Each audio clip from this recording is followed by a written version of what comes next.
Рада визнала незаконними вибори до Російської Держдуми, а саму Думу нелегітимною. За таку постанову проголосувала більшість народних обранців. Депутати також закликали парламенти іноземних держав та міжнародні парламентські організації надати оцінку фальсифікованим парламентським виборам Російської Федерації, фактам незаконного голосування в окупованому Криму, а також участі у цих виборах громадян України з тимчасово окупованої Росією частини територій в Донецькій та Луганській областях. Що чи не вперше в історії Російська Федерація, як одна з держав-членів ОБСЄ, не забезпечила належні умови роботи Бюро з демократичних інститутів і прав людини Організації з безпеки і співробітництва в Європі, що унеможливило спостереження за виборчим процесом до Державної думи Російської Федерації представниками міжнародної місії ОБСЄ у відповідності до демократичних стандартів. Ми не визнаємо анексії Криму. Таке з трибуни Генеральної асамблеї ООН заявив президент Туреччини Реджеп Таїп Ердоган. За його словами, Туреччина вважає за необхідне зберегти територіальну цілісність України. Ердоган закликав надати зусиль для захисту кримських татар в окупованому Криму. Ми вважаємо за необхідне зберігати територіальну цілісність і суверенітет України, включаючи територію Криму, анексію якого ми не визнаємо. Необхідно докладати більше зусиль в питанні захисту прав кримських татар. Подякував за невизнання анексії Криму та підтримку Кримської платформи. Президент України Володимир Зеленський зустрівся з лідером Туреччини Реджепом Таїпом Ердоганом на полях 76-ї Генасамблеї ООН, яка відбувається в Нью-Йорку. Зеленський наголосив на стратегічному характері українсько-турецьких відносин та важливості нарощування темпів двосторонньої співпраці. Говорили також про звільнення незаконно утримуваних у російських в'язницях кримських татар та безпеку у Чорноморському регіоні. Вашингтон не прагне до нової холодної війни, але захищатиме власні інтереси і інтереси своїх союзників, а також протистоятиме спробам сильних держав домінувати над слабкими. Про це заявив Джо Байден на своєму першому виступі в якості президента США на Генеральній асамблеї ООН. Байден також згадав вихід з Афганістану, який піддавався критиці з боку союзників всередині країни та за кордоном, заявивши, що США закінчують період нещадної війни для нової ери невтомній дипломатії.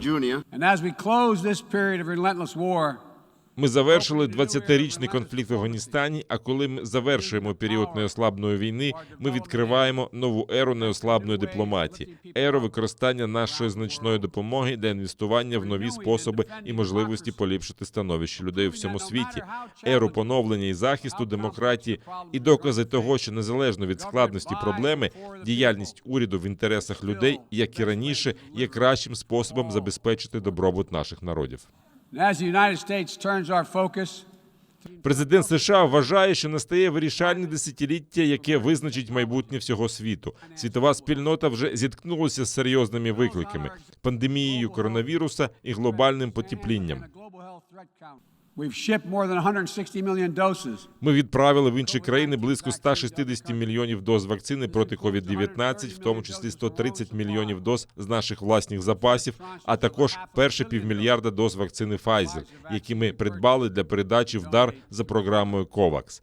Літаки з вакцинами з Сполучених Штатів вже приземлилися у 100 країнах і принесли людям усього світу, за висловом однієї американської медсестри, маленьку дозу надії. Дози надії від американського народу надходять без жодних умов. Лідери понад 100 країн світу з'їхалися до Нью-Йорка. Тут відбувається Генеральна асамблея ООН. Головні теми на щорічному заході – ковід і вакцинація. Генеральний секретар Антоніо Гутерріш каже, що у світі доступ до препаратів від коронавірусу дуже нерівномірний. Багаті люди в усьому світі здебільшого повністю вакциновані, а понад 90% африканців досі чекають перших доз. Приїхав до Нью-Йорка і противник щеплень. Президент Бразилії Жаїр Болсонаро. Він бере участь у Генасамблеї невакцинованим, хоча правила це забороняють. Загалом його адміністрація не проти вакцинації, але проти обов'язкових сертифікатів про щеплення. Федеральний уряд розповсюдив понад 260 мільйонів доз вакцин. І більше як 140 мільйонів бразильців уже зробили принаймні одне щеплення. Це майже 90% дорослого населення. А ось із нью-йоркськими ресторанами Болсонару пощастило менше. До них пускають тільки з сертифікатами, тому піцу президент і його оточення їли на узбіччі. Водночас, усередині будівлі ООН африканські лідери, а також президенти Колумбії і Філіппін закликали до справедливого розподілу вакцин. Rich countries hoard lives. Багаті країни не дають вакцини бідним, а чекають, поки щось трапиться. Тепер вони почали повторну імунізацію, тоді як країни, що розвиваються, мріють отримати хоча б перші дози. Half doses just to get by. Торік через COVID-19 Генасамблея відбувалася онлайн. Цього разу з трибуни має виступити понад 100 голів держав і урядів і кілька десятків міністрів. Завершується сесія 27 вересня.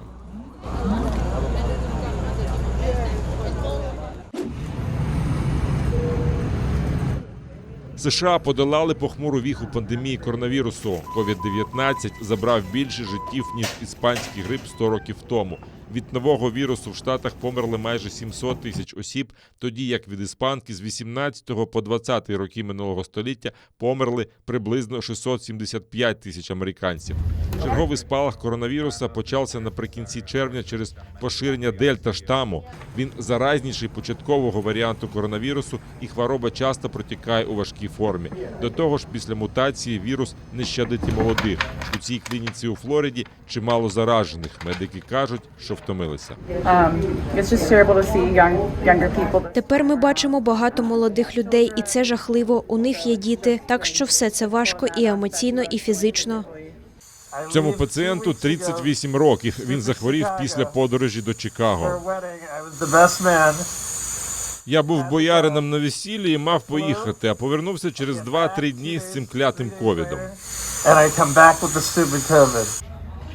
Тим часом експерти відзначають, що під час іспанки смертність в США була вищою, ніж зараз під час пандемії коронавіруса. 100 років тому в Америці жило приблизно 105 мільйонів людей. Зараз живе 330 мільйонів. Від COVID-19 вмирають здебільшого літні люди, а від іспанки померло багато молодих, здорових людей і дітей.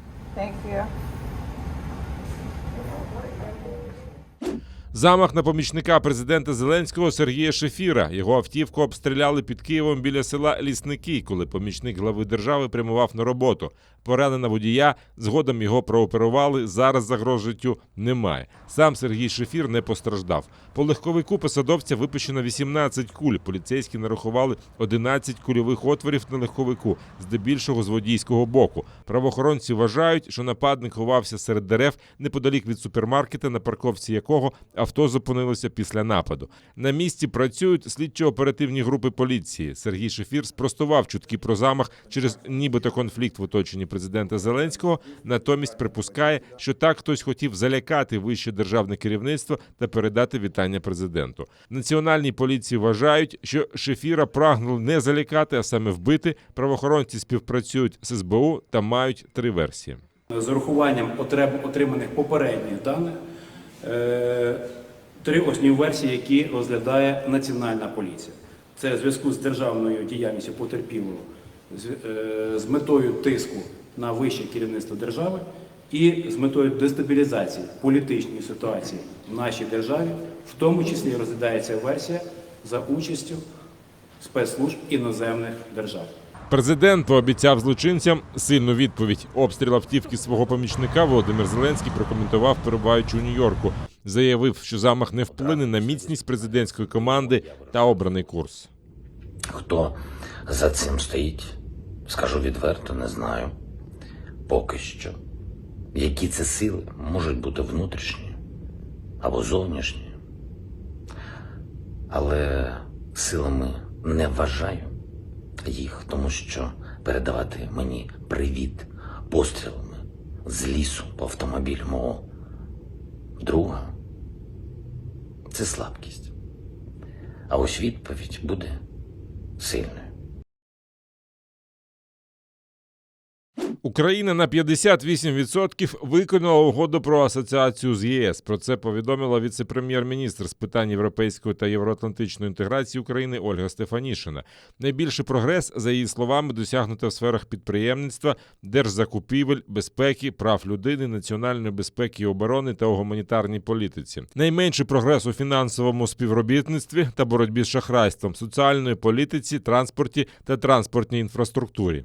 Цей процес є достатньо технічним, тому що пропозиції щодо переліку нормативно-правових актів, які розглядаються урядом і парламентом, формуються на базі плану заходів з виконання угоди і, відповідно, вже по мірі їх готовності для розгляду і парламентом, і урядом ці рішення ухвалюються з урахуванням розвитку політичної ситуації, з урахуванням наших очікувань, зокрема перед такими заходами, як саміт або Рада асоціації. Російські окупанти випустили 15 мін 120-го калібру по оборонцях Кам'янки неподалік Донецька. Про це повідомили в штабі Об'єднаних сил. Поблизу Шумів ворог застосував стрілецьку зброю, провокуючи вогонь у відповідь. А на підступах до Лебединського та Новолуганського били з гранатометів, різних систем та кулеметів великого калібру. Українські захисники подавили ворожі провокації вогнем у відповідь. Українські захисники вели активну оборону та подавляли вогневі засоби противника, застосовуючи дозволене Мінськими домовленостями озброєння. Завдяки зусиллям наших воїнів рубежі українських підрозділів залишилися незмінними. Протягом поточної доби, 22 вересня, порушень режиму припинення вогню з боку російсько-окупаційних військ не зафіксовано. Українські військові відпрацювали удар з ураганів неподалік межі з окупованим Кримом. Про це повідомили в командуванні Об'єднаних сил. За легендою навчань, перша хвиля ворожого наступу натрапила на мінні загородження. Згодом безпілотники виявили в тилу загарбника резерви, що прямували на підсилення. Тоді розрахунки реактивних систем залпового вогню «Ураган» уразили ворожу піхоту та бронетехніку, що перебуває в другому ешелоні на відстані більше 30 кілометрів. Підрозділ тренувався швидко висуватися в район боїв, займати вогневі позиції, знищувати ворога та оперативно зміцнювати позицію. 90-ті повертаються. В окупованій Євпаторії понад півсотні людей влаштували масову розборку зі зброєю. На нічну стрілку біля однієї з місцевих заправок з'їхалося понад 50 осіб. Окупаційній поліції довелося відкривати стрілянину в повітря, щоб зупинити бійку. Затримано 58 чоловіків. Вилучено 8 пневматичних пістолетів. Що стало причиною розборок, окупаційна влада не повідомляє. За інформацією місцевих ЗМІ, протистояння відбулося між мешканцями міста та вихідцями з Чечні. Замість привітань та подарунків – допомога дітям кримськотатарських політв'язнів. У свій 64-й день народження голова Меджлісу Рифат Чубаров на своїй сторінці у Фейсбук закликав усіх охочих долучитися до благодійної акції «Рука допомоги». Це збір коштів на підтримку дітей-бранців, які після облав та затримань окупантів залишилися без батьківської опіки. А таких вже 197, каже голова Меджлісу. Для зборів відкрито 2 рахунки, куди кожен охочий може пожертвувати посильну суму. Наразі зібрано більше 37 тисяч гривень, кажуть організатори. Всі, хто долучився до акції, голова Меджлісу попросив ставити плюс під постом. Каже, нині 8-й день народження, який не вдасться відсвяткувати в колі близьких у рідному Криму. В'їзд на батьківщину Рифату Чубарову заборонили у 2014 році окупанти в особі тодішньої окупаційної прокурорки Криму Наталії Поклонської. Або кримсько-татарською, або українською. Я не розумію російську мову. Я не розумію, що вона мені прочитала. Для мене це не розуміло. Я вас просив, я вас вже просив одного разу. Кримсько-татарською або українською мовою, і я залюбки підпишу. Я не розумію російську мову у такому вигляді. Згодом окупанти заборонили діяльність Меджлісу кримськотатарського народу, назвавши представницький орган корінного народу екстремістським. Самого ж Рифата Чубарова окупаційний Верховний суд Криму заочно засудив до 6 років колонії суворого режиму та штрафу у 200 тисяч рублів. Окупанти звинуватили його в нібито організації масових заворушень. Йдеться про мітинг 26 лютого 2014 року під стінами Кримського парламенту. Тоді тисячі кримських татар та українців вийшли, аби довести – Крим – це Україна. Ми говоримо всім, хто нас буде бачити путі, що Крим победив!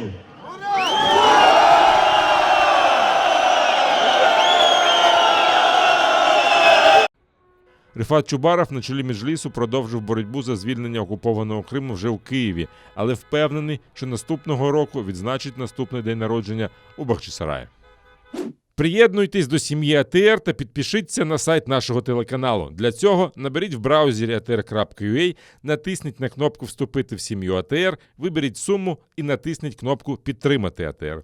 Після цього заповніть дані своєї картки та електронної пошти. Оберіть регулярність платежу, погодьтеся з умовами програми та натисніть кнопку «Оплатити». Перший кримсько-татарський телеканал АТР – це максимальна та ексклюзивна інформація про Крим. Це єдиний осередок свободи слова для кримсько-татарського народу. Підписка на наш сайт – це підтримка нашої інформаційної боротьби та ваш внесок у повернення півострову додому, в Україну.